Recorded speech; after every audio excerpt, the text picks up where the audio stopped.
আমাদের রাজনীতি আমাদের সমাজ। প্রশ্ন একটাই, সময়ের সঙ্গে কি রাজনীতিবিদদের আচরণ বদলেছে? আজকের বিশ্লেষণে আমরা খুঁজে দেখব রাজনীতির গোপন সত্য ও চেনা বাস্তবতা। বাংলাদেশের রাজনীতির পথ চলা বরাবরই ঘটনাবহুল। বর্তমানে আমরা দাঁড়িয়ে আছি এক অনিশ্চিত রাজনীতির বাস্তবতায়। আসন্ন নির্বাচনকে কেন্দ্র করে উত্তপ্ত পরিস্থিতি, ব্যানার সাহিত্যের ছড়াছড়ি আর জনসেবার প্রতিশ্রুতিতে ভরা চেনা চিত্র। কিন্তু কি বদলেছে?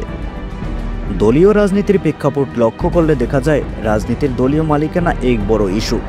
দলগুলোকে দেখা যায় ৩০০ সদস্যের এক মালিক সমিতি, এর ওপারও থাকেন মূল মালিক। মনোনয়ন বাণিজ্য, আর্টিকেল ৭০-এর দাপট আর অভ্যন্তরীণ দ্বন্দ্ব দলগুলোকে কেমনভাবে পরিচালিত করছে। নির্বাচন আসলে কি জনসেবা নাকি আত্মসেবার একটি টুলস?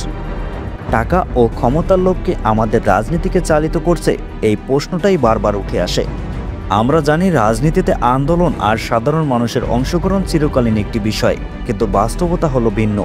নেতারা মঞ্চে দাঁড়িয়ে হুঙ্কার দেয় আর এতে সাধারণ মানুষ দেয় প্রাণ। বড় বড় হুমকি ও প্রতিশ্রুতি দিয়ে নেতারা ঠিকই নিরাপদে থাকেন, কিন্তু জনগণের জন্য কি থাকে? কি পাল্টেছে?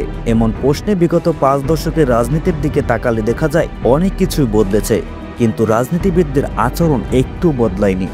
সমাবেশ ভাঙা, শোডাউন, মারামারি, খুনোখুনি, এগুলো কি নতুন কিছু?